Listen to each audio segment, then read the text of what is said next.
Hello everyone. तो कैसे हैं आप सभी? आई होप कि आप सभी अच्छे होंगे। मैं आयशा आप सभी का स्वागत करती हूं आपके अपने यूट्यूब चैनल एएमएस क्लासेस पर, जहां पर हम पढ़ते हैं ग्रेजुएशन के लिए केमिस्ट्री। एंड आज की जो हमारी क्लास है वो है बीएससी फर्स्ट सेमेस्टर केमिस्ट्री की क्लास, जिसकी हमारी बुक चल रही है फंडामेंटल ऑफ केमिस्ट्री, जिसमें अभी हमने अपनी एक न्यू यूनिट स्टार्ट की है स्टीरियो केमिस्ट्री, जो कि यूनिट नंबर 6 है आपकी। तो उसमें हम क्या पढ़ रहे थे? आइसोमर के बारे में। तो उसमें मैंने आपको स्ट्रक्चरल आइसोमर के दो पार्ट कवर करा दिए थे पिछली वीडियो में, पोजिशन और चेन। आज हम उसके जो बचे हुए पार्ट्स थे, जैसा फंक्शनल, मेटामेरिज्म और टोटोमेरिज्म, वो कवर करने वाले हैं। तो देखिए, फंक्शनल आइसोमेरिज्म, जिसमें वो आइसोमेरिज्म जिसमें दो फंक्शनल आइसोमर बनेंगे। फंक्शनल आइसोमर ऐसे आइसोमर जिनका फंक्शनल ग्रुप क्या होगा? डिफरेंट होगा, लेकिन मोलिकुलर फॉर्मूला कैसा होगा? दोनों का सिमिलर, क्योंकि हम क्या पढ़ रहे हैं? Structural isomer. स्ट्रक्चरल आइसोमेरिज्म पढ़ रहे हैं, उसी की तो पार्ट पढ़ रहे हैं। स्ट्रक्चरल आइसोमेरिज्म क्या थे? जिनका मोलिकुलर फॉर्मूला हमेशा होगा सेम, लेकिन स्ट्रक्चर में क्या होगा? डिफरेंस होगा। तो स्ट्रक्चर में डिफरेंस हमने दो तरीके से पढ़ लिया भाई, चेन में, दूसरा पोजीशन में, कि पोजीशन बदल जाए तो स्ट्रक्चर बदल जाएगी। इसी तरीके से अगर चेन में कमी आ जाएगी, कार्बन एटम कम हो जाएंगे, तो उससे भी मॉलिक्यूल की स्ट्रक्चर बदल जाएगी। आज हम तीसरा पढ़ेंगे, फंक्शनल आइसोमेर। इसमें क्या होगा कि फंक्शनल ग्रुप के चेंज होने से मॉलिक्यूल की स्ट्रक्चर बदल जाएगी। तो ये आपकी क्या कहलाई? Structural isomerism. और ये कौन सा पार्ट हुआ उसका? फंक्शनल, क्योंकि फंक्शनल ग्रुप की वजह से हो रहा है, तो फंक्शनल आइसोमेरिज्म कहलाएगी। अब इसकी डेफिनेशन देखिए एक बार। The compounds which have the same molecular formula, वे यौगिक जिनका अणुसूत्र कैसा होगा? समान होगा, बट डिफरेंट फंक्शनल ग्रुप। लेकिन जो क्रियात्मक समूह है, फंक्शनल ग्रुप क्रियात्मक समूह आर प्रेजेंट, वो कैसे होंगे? डिफरेंट होंगे। But then it is known as functional isomerism. तब इसको हम क्या बोल देंगे? Functional isomerism.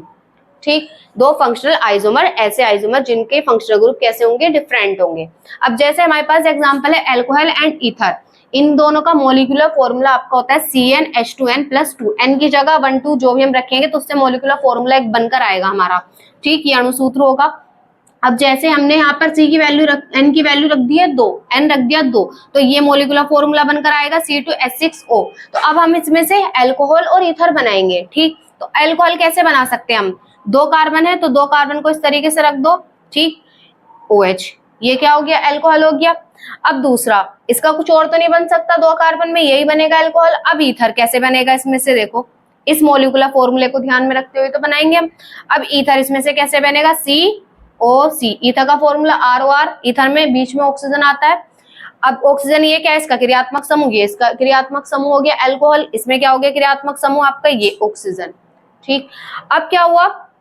यहाँ पर देखो, मोलिकुलर फॉर्मूला दोनों का कैसा है? सेम। 1 2, दो कार्बन है, इसमें भी जो ईथर है आपका 1 2, इसमें भी कितने कार्बन है? 2। ऑक्सीजन 1, इसमें भी 1, इसमें भी 1। ऑक्सीजन एक ही है हमारे पास, तो दोनों में एक ही ऑक्सीजन है। अब आ जाओ हाइड्रोजन की बारी। हाइड्रोजन की वैलेंसी बताई थी, कैसे कंप्लीट करोगे? यहाँ पर 3 H लगा दोगे, यहाँ पर दो बॉन्ड है, तो 2 H लगा दोगे, 2 की कमी है, हो गई इसकी वैलेंसी कंप्लीट। अब देखिए यहाँ पर ऑक्सीजन की भी कंप्लीट हो रही है ना। देखो, ऑक्सीजन है इसके साथ, एक H के साथ बनाया हुआ है, एक कार्बन के साथ, दो डाइवेलेंट होता है ऑक्सीजन हमारा, दो वैलेंसी शो करता है।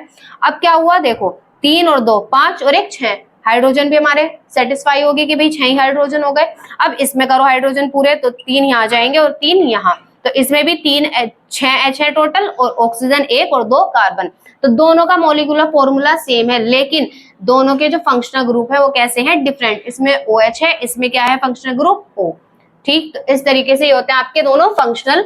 अब ये दोनों आपके क्या हुए? Functional isomer. फंक्शनल आइसोमर ऐसे लिख दोगे।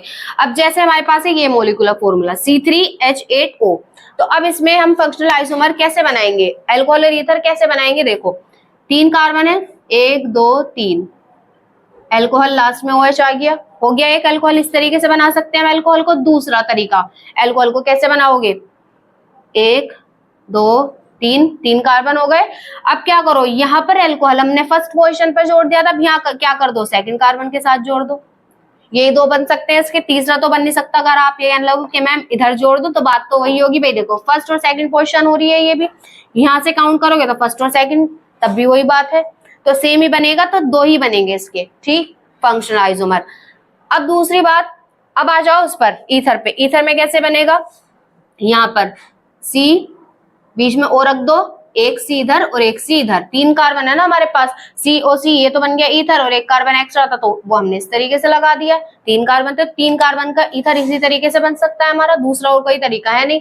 तो कितने आइसोमर बने हमारे? 3, 1 2 3, ABC नाम रख दिया मैंने इनका। अब ऐसे क्वेश्चन आ जाता है कि इनमें से ये पहचानो कि कौन सा आइसोमर है। कैसे? देखो, जैसे ऐसे पूछ लेता है फर्स्ट A और B, A एंड B, पहचानो कौन से आइसोमर होंगे A और B।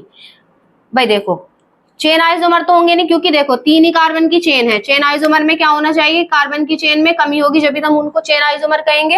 अब क्या हुआ, इन दोनों की चेन में 3 ही कार्बन है, मेन चेन में 3 इसमें 3 इसमें, तो चेन आइसोमर ये नहीं हुए। अब आ जाओ सेकंड मैंने आपको पढ़ाई थी पोजीशन आइसोमर। पोजीशन आइसोमर कौन से होंगे? जिनकी पोजीशन में क्या हो? डिफरेंस। अब देखो, इसमें जो अल्कोहल ग्रुप है वो कौन से कार्बन से जुड़ा हुआ है? यहाँ से काउंटिंग करोगे 1 2 3, 1 फर्स्ट कार्बन के साथ जुड़ा हुआ है। अगर इस वाले में देखो तो फर्स्ट एंड सेकंड कार्बन के साथ जुड़ा हुआ है अल्कोहल ग्रुप। तो ये दोनों कैसे आइसोमर हुए? Position isomer. Position isomer.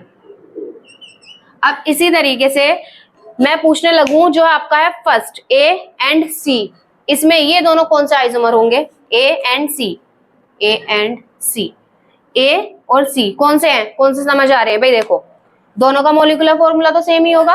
अब देखो, चेन में भी चेन आइसोमर तो ये होंगे ही नहीं, 3 ही कार्बन है, इसमें भी 3 ही कार्बन है। ठीक, अब आ जाओ दूसरा पोजीशन आइसोमर, वो भी नहीं होंगे क्योंकि डिफरेंट है functional group. Functional group different, तो ये दोनों क्या है आपके? फंक्शनल आइसोमेरिज्म, क्योंकि इनमें डिफरेंट फंक्शनल ग्रुप अटैच है। भाई इसमें अल्कोहल और इसमें ईथर, तो ये आपके दोनों कैसे हुए? Functional isomer. A and C functional isomer. तो समझ आए? इस तरीके से हमें क्वेश्चन में पहचान करनी है इनकी कि कौन से आइसोमर होंगे अगर हमारे पास बहुत सारे आइसोमर बनकर आ रहे हैं। ठीक, लास्ट में मैं आपको एक प्रायोरिटी ग्रुप ऑर्डर बताऊंगी, जिससे हम ये डिफाइन करेंगे। भाई मान लो अगर हमारे पास बहुत सारे आइसोमर हैं, ठीक, और उनमें आपको लग रहा है कि भाई ये पोजीशन भी हो सकता है, ये भी हो सकता है, तो उसमें कंफ्यूजन दूर करने के लिए एक ऑर्डर होता है प्रायोरिटी ऑर्डर, वो मैं आपको लिखवा दूंगी कि अगर दोनों आइसोमर एक साथ दिखाई दे रहे हैं आपको, पोजीशन भी और चेन भी, तो आप किसको प्रायोरिटी दोगे पहले? ठीक है, किसको पहले आप देखोगे? तो वो उसके लिए मैं आपको एक ऑर्डर लिखवाऊंगी, तो एक बार आप इसको नोट कर लीजिए। फॉर्मूला हुआ। अब इसका एग्जांपल देखिए, इस मॉलिक्यूलर फॉर्मूला को हमने इस तरीके से लिख दिया, भाई ऑक्सीजन बीच में लगा दिया, ठीक है, ईथर हो गया ना, ये ईथर लिख दिया हमने, ईथर की तरह इसको लिख दिया। तो दो, इसमें हमने क्या किया? ऑक्सीजन को बीच में रख दिया, 2 कार्बन की चेन इधर बना दी और 2 कार्बन इधर अटैच कर दिए। 4 कार्बन थे हमारे पास, इस तरीके से बना दिया। एक हमने क्या बनाया? 3 कार्बन एक साइड रख दिए और 1 कार्बन एक साइड रख दिया और बीच में ऑक्सीजन। तो मेटामेरिज्म क्या होती है कि जिसमें मॉलिक्यूलर फॉर्मूला भी सेम हो और क्या हो? फंक्शनल ग्रुप भी सेम। दोनों का फंक्शनल ग्रुप ईथर ईथर क्या है? सेम है, लेकिन क्या कहा कि एल्काइल ग्रुप जो होंगे वो डिफरेंट होंगे और वो अटैच रहेगा किससे? पॉलीवैलेंट एटम या ग्रुप। पॉलीवैलेंट एटम का मतलब जिनकी वैलेंसी 1 से ज्यादा होगी, और 1 से ज्यादा वैलेंसी यहाँ पर किसकी है? ऑक्सीजन की। तो ऐसे अगर ऑक्सीजन से एल्काइल ग्रुप क्या हो? डिफरेंट अटैच हुए हो। भाई ऑक्सीजन से यहाँ पर एल्काइल ग्रुप देख रहे हो कितने हैं? 2 इस साइड है, 2 इस साइड है, ये एल्काइल ग्रुप ही तो होंगे, CH3 CH2 CH3, दोनों एल्काइल, दो एल्काइल ग्रुप यहाँ पर अटैच है। यहाँ पर देखोगे तो यहाँ पर इस ऑक्सीजन से इधर तो 3 एल्काइल ग्रुप अटैच है और इधर 1 एल्काइल ग्रुप। तो इन दोनों के एल्काइल ग्रुपों की जो संख्या है वो कैसी है? डिफरेंट है। एक तरफ इसमें ज्यादा है, इधर कम है, यहाँ पर दोनों बराबर हैं। तो ऐसे आइसोमर एक दूसरे के कहलाते हैं मेटामर्स, जिनमें ऑक्सीजन से एल्काइल ग्रुप कैसे अटैच हो? डिफरेंट एल्काइल ग्रुप अटैच हो। ठीक, इसकी डेफिनेशन देखिए, the compounds which have same molecular formula, वे यौगिक जिनका अणुसूत्र कैसा होगा? समान होगा, सेम फंक्शनल ग्रुप, सेम क्रियात्मक समूह होगा, but different alkyl group are attached by polyvalent atom या ग्रुप। लेकिन different alkyl group, different alkyl समूह अटैच रहेगा किससे? पॉलीवैलेंट एटम या ग्रुप से, जिसकी संयोजकता 1 से ज्यादा होगी उससे। Then it is known as metamers, तब इनको हम क्या बोल देंगे? मेटामर्स कह देंगे। And this phenomena is known as metamers, और ये जो फिनोमिना होगा इसी को हम क्या बोल देंगे? मेटामर्स। तो ये जो होती है ना मेटामेरिज्म, ये एक तरीके से मॉडिफाइड फॉर्म होती है किसकी? पोजीशन आइसोमेरिज्म की। यहाँ पर आपको लग रहा होगा कि पोजीशन आइसोमेरिज्म भी हो सकता है। देखो 1 2 2 पर ऑक्सीजन जुड़ा हुआ है, यहाँ पर 1 2 3 3 कार्बन के पास ऑक्सीजन जुड़ा हुआ है। ठीक, तो ये पोजीशन आइसोमेरिज्म भी हो सकते हैं, लेकिन ये क्या होते हैं? मेटामर्स। क्यों? इसके लिए प्रायोरिटी ऑर्डर मैंने आपको बताया, भी लिखवाऊंगी। क्या होगा? कि अगर देखो यहाँ पर लेकिन क्या कंडीशन हो रही है कि इससे एल्काइल ग्रुप ज्यादा जुड़े हुए हैं, इसके आधार पर हमने इनका डिवाइड किया है, इनको हमने मेटामर्स को, कि ऑक्सीजन से यहाँ पर एल्काइल ग्रुप कैसे हैं, दो दो अटैच हुए, वहां पर ऑक्सीजन से एक साइड ज्यादा एल्काइल ग्रुप जुड़े हुए हैं, एक साइड एक एल्काइल ग्रुप कम ग्रुप अटैच हुए, तो ये एक दूसरे के क्या हुए, मेटामर्स। ठीक, अब जैसे यहाँ पर एग्जाम्पल था, यहाँ पर भी सेम ऐसे ही हुआ है। यहाँ पर देखो ये था ऑक्सीजन, इससे कितने एल्काइल ग्रुप अटैच है, इधर 3, इधर देखोगे तो इधर कितने हैं, 2 इस वाली साइड में, और अगर इस साइड जाओगे तो कितने हैं, 1, इस साइड जाओगे तो 2, तो ये एक दूसरे के क्या हुए, मेटामर्स। इनको बोलते हैं मेटामर्स, और इस आइसोमेरिज्म को मेटा आइसोमेरिज्म। तो एक बार इसका भी स्क्रीनशॉट ले लीजिए, इसके बाद हम टोटोमेरिज्म पढ़ते हैं, अपनी लास्ट आइसोमेरिज्म। देखिए नेक्स्ट हमारे पास क्वेश्चन है, जैसे ये which isomer exist between 2 pentanone and 3 pentanone, ऐसे हमारे पास क्वेश्चन आएगा कि इसमें से ये बताओ कि कौन सी आइसोमेरिज्म होगी इन दोनों कंपाउंड्स में। अब ये लिख दिए मैंने दोनों कंपाउंड्स की मॉलिक्यूलर फॉर्मूला, इनकी स्ट्रक्चर बना दी। मॉलिक्यूलर फॉर्मूला इनका 2 पेंटेनोन, 2 पेंटेनोन का मतलब, ओन का मतलब होता है कीटोन ग्रुप, कीटोन ग्रुप, 2 का मतलब दूसरी पोजीशन पर होगा, और पेंट का मतलब 5 कार्बन की चेन होगी, 5 कार्बन की चेन में जो कीटोन ग्रुप होगा वो कौन सी पोजीशन पर होगा, दूसरी पोजीशन पर। अब 3 का मतलब भी सेम कि 5 कार्बन की चेन में जो कीटोन ग्रुप होगा, ओन का मतलब कीटोन ग्रुप कौन सी पोजीशन पर होगा, 3 पे। तो यही मैंने इनकी स्ट्रक्चर बना दी, इसमें कीटोन ग्रुप सेकंड पोजीशन पर है, इसमें थर्ड पोजीशन पर है। ठीक, अब इनमें इन दोनों में हमें ये बताना है कि कौन सी आइसोमेरिज्म होगी। तो फर्स्ट और सेकंड पोजीशन पर है, इसमें थर्ड पर, तो हम ये कह सकते हैं कि क्या है, एक दूसरे के पोजीशन आइसोमर है, क्योंकि पोजीशन में क्या आ रहा है, डिफरेंस आ रहा है। दूसरा, अभी मैंने आपको क्या पढ़ाई है, मेटामर्स पढ़ाई है, मेटामेरिज्म पढ़ाई है, वो भी तो हो सकती है। क्यों, क्योंकि देखो ऑक्सीजन कैसा है, पॉलीवैलेंट एटम है, यहाँ पर भी ऑक्सीजन है, पॉलीवैलेंट एटम में दोनों फंक्शनल ग्रुप कैसे हैं, सेम है, दोनों फंक्शनल ग्रुप सेम है। अब फंक्शनल ग्रुप सेम हुए, और दोनों में क्या बताया था मेटामेरिज्म में कि पॉलीवैलेंट एटम से एल्काइल ग्रुप कैसे होने चाहिए, डिफरेंट अटैच हो। तो यहाँ पर क्या देख रहे हो, यहाँ पर पॉलीवैलेंट एटम ये हो गया ऑक्सीजन, इससे इधर तो एक एल्काइल ग्रुप है, इधर कितने हैं, 3। अब इधर आ जाओ, इधर एल्काइल ग्रुप है 2, इधर वाली साइड एल्काइल ग्रुप है 2। तो इस तरीके से दोनों में एल्काइल ग्रुप जो अटैच हो रहे हैं उनमें क्या आ रहा है, डिफरेंस आ रहा है। तो ये एक दूसरे के क्या कह सकते हैं, इनको हम मेटामर्स भी बोल सकते हैं। तो मेटामेरिज्म भी शो कर रहे हैं ये दोनों कंपाउंड।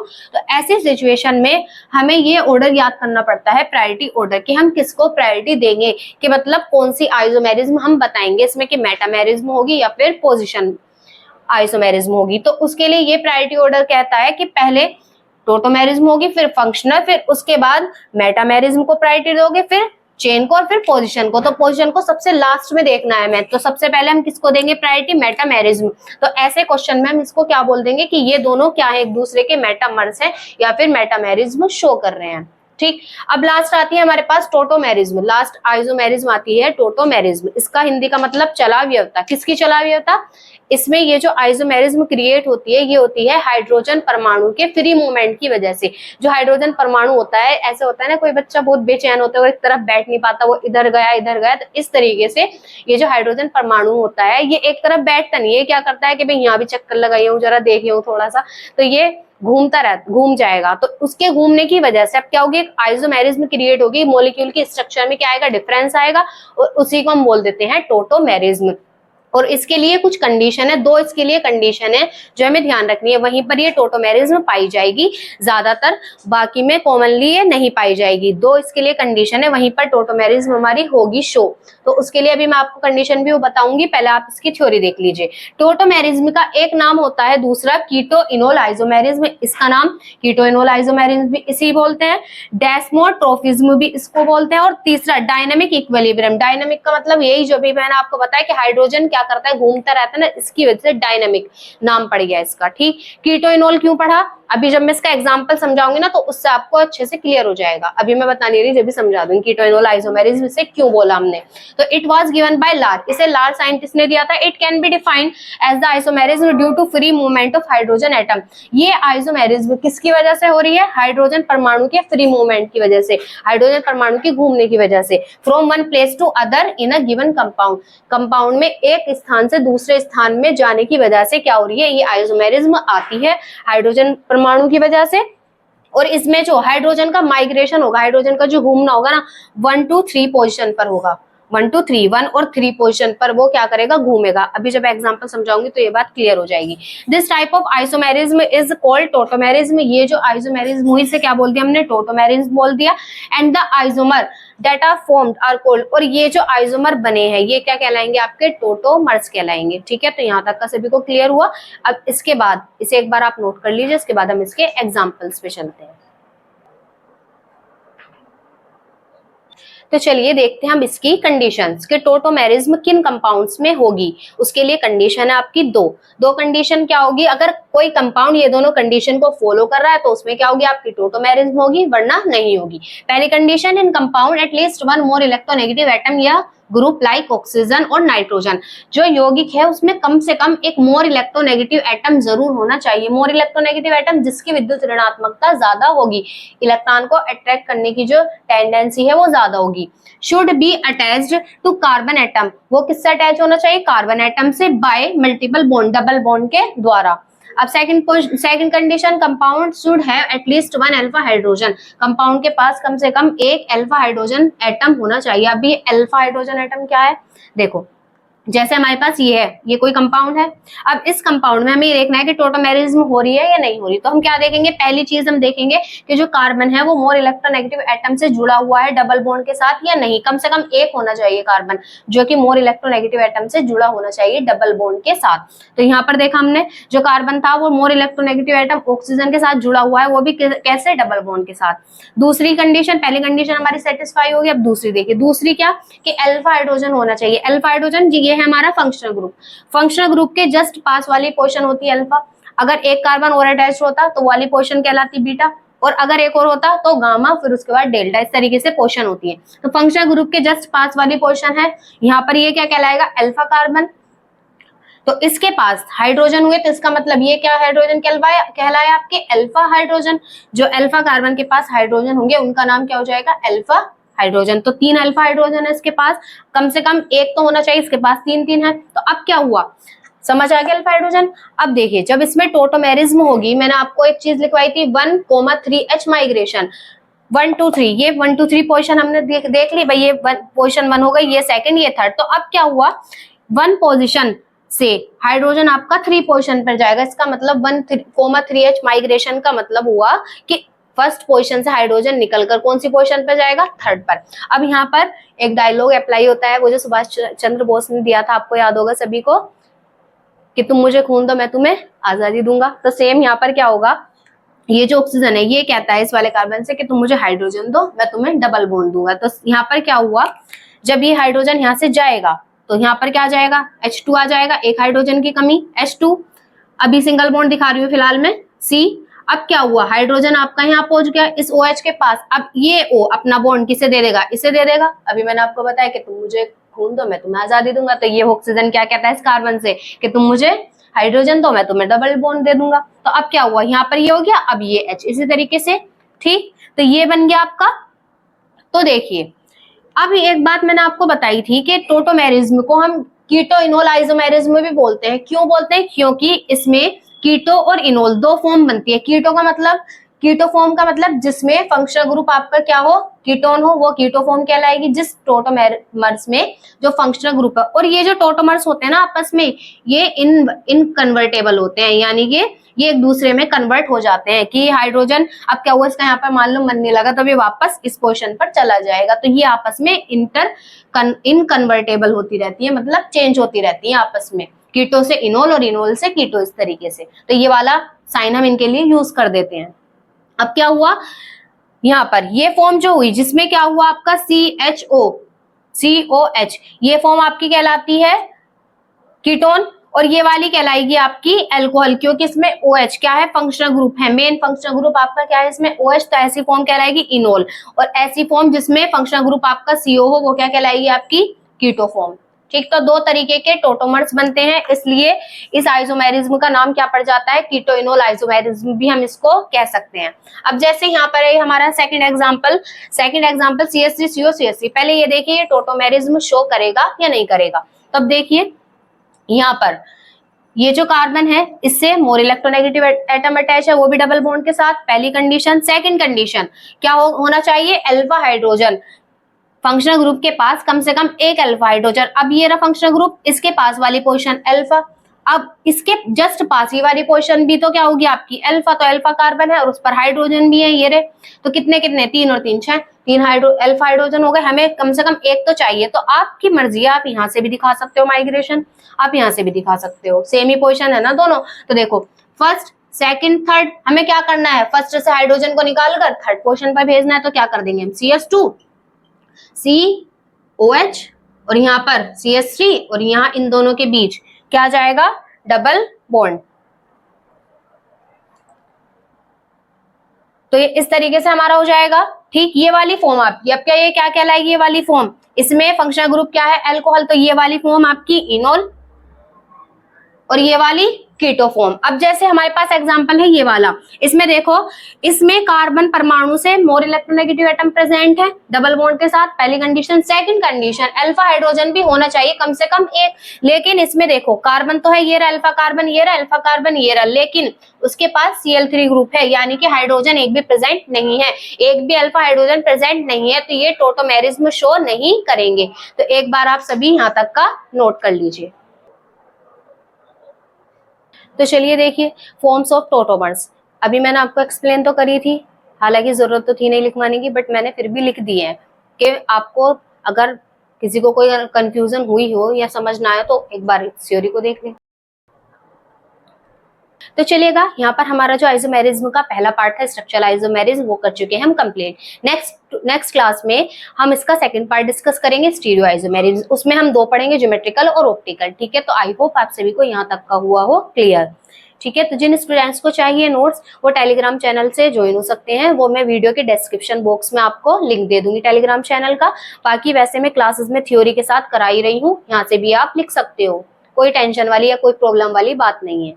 ठीक है, तो जैसा कि मैंने आपसे कहा था कि संडे को भी आपको क्लासेस मिलेंगी, तो कल को भी आपको क्लास मिलेगी, वो भी इसी टाइमिंग पर 4 बजे। ठीक है, तो वीडियो आपको अच्छी लगे तो वीडियो को लाइक करें, कमेंट करें एंड शेयर करें और चैनल को सब्सक्राइब कीजिए। मिलते हैं नेक्स्ट वीडियो में नेक्स्ट टॉपिक के साथ, तब तक के अच्छे से पढ़ते रहिए। Thanks for watching.